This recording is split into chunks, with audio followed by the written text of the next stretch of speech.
अस्सलाम वालेकुम dear students. हम आपकी केमिस्ट्री बुक का चैप्टर नंबर 7 में से टॉपिक नंबर 7.4 करेंगे आज। टॉपिक अगर आप अपनी बुक में देखें तो 7.4 की हेडिंग है सोर्सेज ऑफ ऑर्गेनिक कंपाउंड्स, यानी ऑर्गेनिक कंपाउंड्स कहाँ कहाँ से हासिल किए जाते हैं।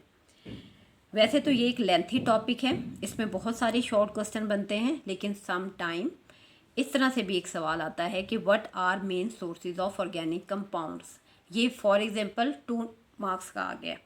अगर आपको 2 मार्क्स का आएगा तो आपने इन सारे सोर्सेज को बहुत ब्रीफ करके बताना है, अदरवाइज हर सोर्स के अंदर से 3-3, 4-4 क्वेश्चन बन सकते हैं। लेकिन आज हम सिर्फ इसको जनरल डिस्कस करेंगे कि what are main sources of organic compounds. अब ऑर्गेनिक कंपाउंड्स किस तरह से बनते हैं या हासिल किए जाते हैं, इसके लिए कुछ रिजर्वायर्स मौजूद हैं, वास्ट रिजर्वायर्स मौजूद हैं। और उन वास्ट रिजर्वायर्स से मेनली वो कौन कौन से हैं वो हम लिखते हैं।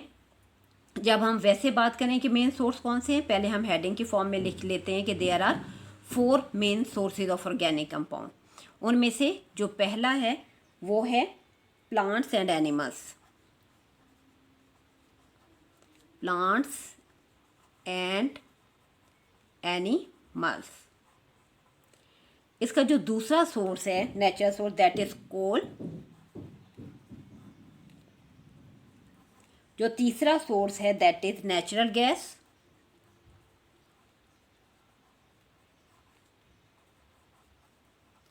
और इसका जो चौथा सोर्स है दैट इज पेट्रोलियम।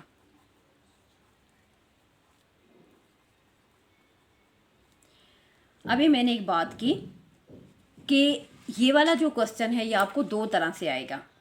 अब कोल है, फर्ज करें अगर हम कोल को डिस्कस करें तो ये एक लेंथी टॉपिक है, इसके अंदर बहुत सारे शॉर्ट क्वेश्चन बनाए जा सकते हैं और जो अक्सर आते भी हैं। इसी तरह नेचुरल गैस के बारे में भी अलग से शॉर्ट क्वेश्चन आते हैं और पेट्रोलियम के बारे में भी अलग से शॉर्ट क्वेश्चन आते हैं।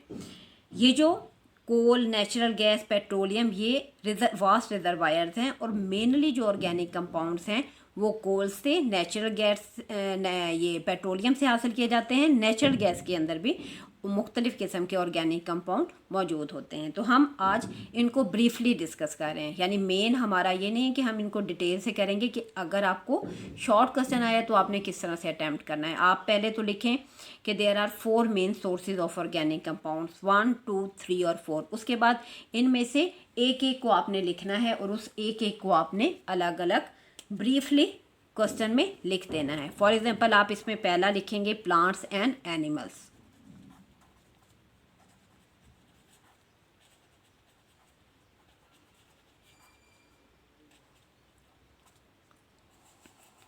इससे पहले हमने ये पॉइंट स्टडी किया है कि लिविंग थिंग्स के अंदर बहुत सारे ऑर्गेनिक कंपाउंड्स मौजूद होते हैं।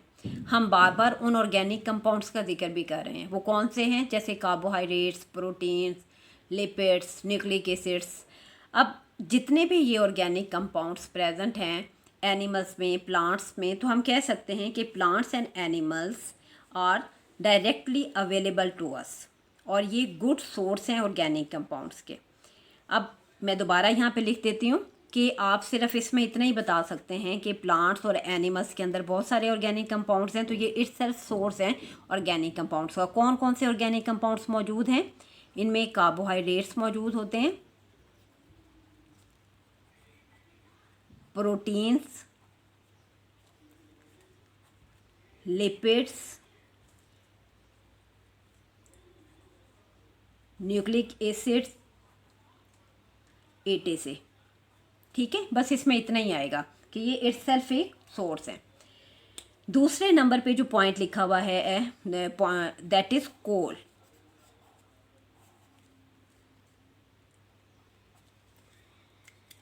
कोल अर्थ क्रस्ट के अंदर मौजूद है और ब्लैक इसके डिपॉजिट्स मौजूद हैं। अब ये बनता कैसे है? ये इसका जो ओरिजिन है वो प्लांट है।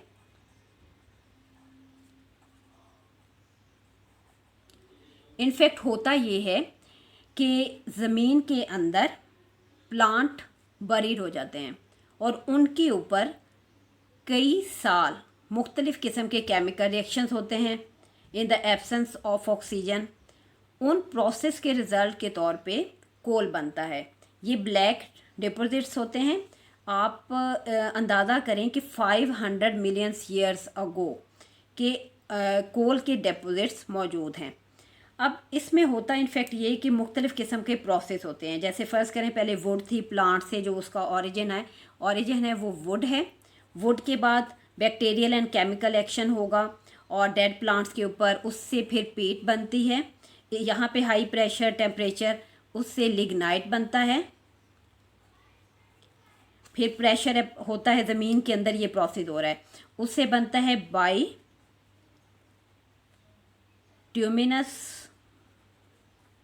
कोल और उससे फिर बनता है एंथ्रासाइट। अब इस हेडिंग के अंदर कोल की क्लासिफिकेशन का भी जिक्र है, जैसे एंथ्रासाइट, बाइट्यूमिनस कोल, सब बाइट्यूमिनस कोल, लिग्नाइट, इनकी मज़ीद डिटेल। इसके अलावा carbonisation of coal, destructive distillation of coal भी जिसे कहते हैं, इनका भी जिक्र है। लेकिन जैसे कि मैंने अभी आपको बताया कि इसको हमने डिटेल टॉपिक के तौर पे नहीं करना। तो जब आपसे कोल के बारे में मसलन ब्रीफली पूछा जाए तो आप सिर्फ इतना बता सकते हैं कि अर्थ क्रस्ट के अंदर मौजूद है, इसके ब्लैक डिपॉजिट्स पाए जाते हैं, इसका ओरिजिन क्या है, प्लांट ओरिजिन का है, ज़मीन के अंदर एक प्रोसेस होता है बाकायदा, उस प्रोसेस के तहत ये बनता है। ये इक्वेशन आप वहाँ पे लिख सकते हैं, मैंने यहाँ पे नहीं लिखा, वो इंशाल्लाह मैं आपको नेक्स्ट बताऊँगी जब हम इस क्वेश्चन को डिटेल में करेंगे। तो बस इतना लिख देना ही काफ़ी है। अच्छा, उसके बाद हम तीसरे की बात करते हैं, दैट इज नेचुरल गैस। ये जो कोल है इसके अंदर मुख्तलिफ़ किस्म के ऑर्गेनिक कंपाउंड्स मौजूद होते हैं जी। उसके बाद हम नेचुरल गैस की बात करते हैं। नेचुरल गैस जो है, जहाँ पे पेट्रोलियम मौजूद होता है वहाँ पे नेचुरल गैस भी मौजूद होती है। ये वही गैस है जो कि अपने किचन में आप फ्यूल के तौर पर इस्तेमाल करते हैं। इसके अंदर मुख्तलिफ़ किस्म की गैसेज हैं। मेन जो गैस इसके अंदर प्रेजेंट होती है दैट इज़ मीथेन। इसका फार्मूला होता है CH4। ठीक है, 80 to 95% हम कह सकते हैं कि इसके अंदर मीथेन प्रेजेंट है, 80 to 95%। इसके अलावा कुछ और गैसेस भी इसके अंदर मौजूद होती हैं। फॉर एग्जांपल हम इथेन इसके अंदर मौजूद है नेचुरल गैस के अंदर, और इसके अंदर प्रोपेन भी मौजूद है। ये इथेन, प्रोपेन, ये सीरीज़ पूरी मैं आपको करवाऊँ। अभी तो लग रहा होगा कि ये डिफ़िकल्ट है, लेकिन ये होमोलोगस सीरीज़ है और ये बहुत आराम से स्टूडेंट्स को याद हो जाती है। इसके अलावा इसके अंदर ब्यूटेन भी मौजूद होता है। ये गैसेस भी इसके अंदर मौजूद हो सकती हैं, हाइड्रोकार्बन्स जो हैं। अच्छा, अब ये बनती कैसे हैं, हाउ इट इज़ फॉर्म्ड, इसकी एप्लीकेशंस क्या क्या हैं, पाकिस्तान में ये कहाँ कहाँ मौजूद है। अब ये एक डिटेल ज़ाहिर है डिस्कशन है, लेकिन जब आपको इस तरह से एक ब्रीफ क्वेश्चन आएगा तो आप इसका बस इतना ही बता दें कि इसका फार्मूला क्या है। ठीक है, CH4 मेनली 80 to 95%। इसके अंदर और हाइड्रोकार्बन्स भी मौजूद होते हैं। समटाइम्स इसके अंदर carbon dioxide, hydrogen sulphide, nitrogen gas भी मौजूद हो सकते हैं। अच्छा, इससे फर्दर जो है डिस्कशन वो इंशाल्लाह फिर जब हम इनको अलग अलग डिस्कस करेंगे तो फिर आपको क्लियर हो जाएगा। जो चौथा सोर्स है that is petroleum.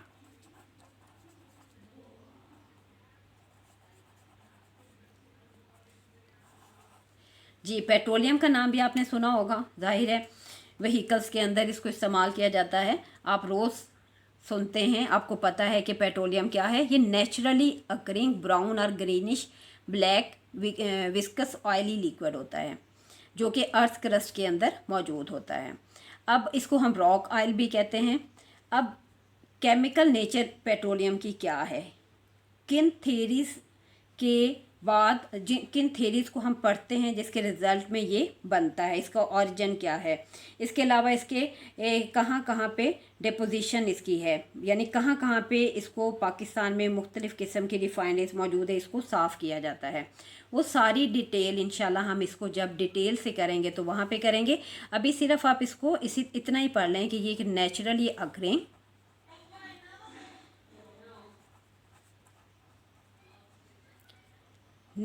Occurring brown colour का भी होता है और समटाइम ग्रीनिश भी। ब्लैक विस्कस,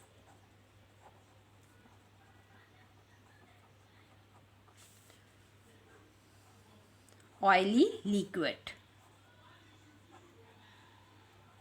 ठीक है, इसका एक और नाम भी है, इसको रॉक ऑयल भी कहते हैं। इसको वैसे अगर, क्योंकि ये जब ज़मीन से निकाला जाता है प्योर नहीं होता, तो इसको क्रूड ऑयल भी कहते हैं।